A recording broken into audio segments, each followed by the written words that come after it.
Mari belajar dari Italia. Apa yang sebenarnya terjadi di Italia? Apa yang bisa kita jadikan contoh agar tidak terjadi di Indonesia? Kreatif konten ini berasal dari artikel warga Italia, dipersingkat dan dilengkapi data agar lebih mudah dipahami. Tahap 1. Kasus pertama diumumkan. Itu cuma flu. Apa pentingnya pakai masker? Orang-orang ini cuma lebay. Saya kan sehat, gak bakal ketularan. Gak usah panik lah. Tahap 2. Jumlah positif COVID-19 mulai naik signifikan.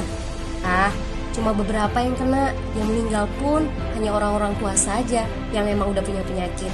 Hidup seperti biasa aja lah. Pacaran, nongkrong bareng temen, jalan-jalan ke mall, tetep lanjut. Tahap ketiga. Jumlah kasus meningkat dengan cepat, berlipat ganda dalam 1 hari. Tingkat kematian pun bertambah. 7 Maret, lebih dari 5.000 kasus positif COVID-19. Zona merah diberlakukan di Italia. Wilayah yang dikarantina hampir 25% dari luas Italia. Sekolah dan universitas tutup, tapi tempat kerja, bar, dan restoran masih buka. Sementara itu, 75% wilayah lain masih menganggap enteng COVID-19.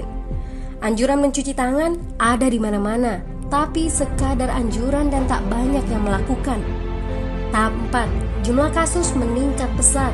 Sekolah dan universitas ditutup selama sebulan. Darurat nasional pun diberlakukan. Rumah sakit menambah kapasitas, seluruh kamar dibersihkan untuk memberi ruang bagi pasien COVID-19. Tapi tak ada cukup dokter dan perawat. Ada terlalu banyak kasus pneumonia, terlalu banyak pasien perlu ICU, tapi ruangannya sudah habis, ventilator habis. Pada titik ini seperti kondisi dalam perang. Dokter harus memilih siapa yang akan diobati berdasarkan peluang bertahan hidup. Itu berarti pasien lanjut usia dan punya penyakit bawaan seperti hipertensi, diabetes, stroke tidak masuk prioritas karena tidak ada lagi ruang. Sistem layanan kesehatan seketika runtuh. Tahap 5. 9 Maret mencapai lebih dari 9.000 kasus. Seluruh kota Italia lockdown. Orang-orang bisa pergi hanya untuk keperluan darurat dan dalam pengawasan ketat. Semua bisnis masih dibuka karena jika tidak, ekonomi akan runtuh. Itu kebijakan pemerintah. Mulai ada ketakutan, orang-orang mulai memakai masker dan sarung tangan. Tapi tetap saja, ada anak-anak yang merasa jagoan, masih ingin uji nyali. Pergi ke restoran rame-rame, hangout bareng, minum-minum dan lain sebagainya. Tahap 6. 2 hari kemudian pemerintah Italia berubah pikiran. Semua bisnis harus tutup. Bar, restoran, pusat perbelanjaan, semua jenis toko, kecuali supermarket dan apotek. Penyebabnya, karena dalam sehari yang positif bertambah lebih dari 2.000 kasus. Penduduk yang mau keluar rumah harus mendapat surat izin. Surat izin ini didapatkan dari pos pemeriksaan polisi yang disebar di berbagai lingkungan. Yang melanggar bisa kena denda 3,3 juta rupiah. Bagi pasien positif yang tidak mau mengkarantina diri, bakal dituntut dengan pasal pembunuhan, hukuman 1-12 tahun penjara.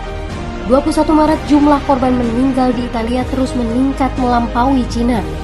Sebagai gambaran, luas Italia itu kurang lebih 2 kali Pulau Jawa. Penduduknya lebih dari 60 juta jiwa. Lalu apa yang harus kita pelajari dari Italia? Yuk, mulai dari diri sendiri, mulai dari di rumah aja.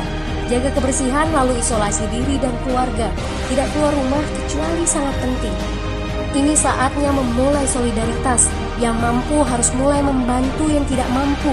Ini adalah bentuk usaha dan doa kita semua. Semoga badai corona ini segera berlalu. Mari memulai kekompakan dengan membagikan informasi ini.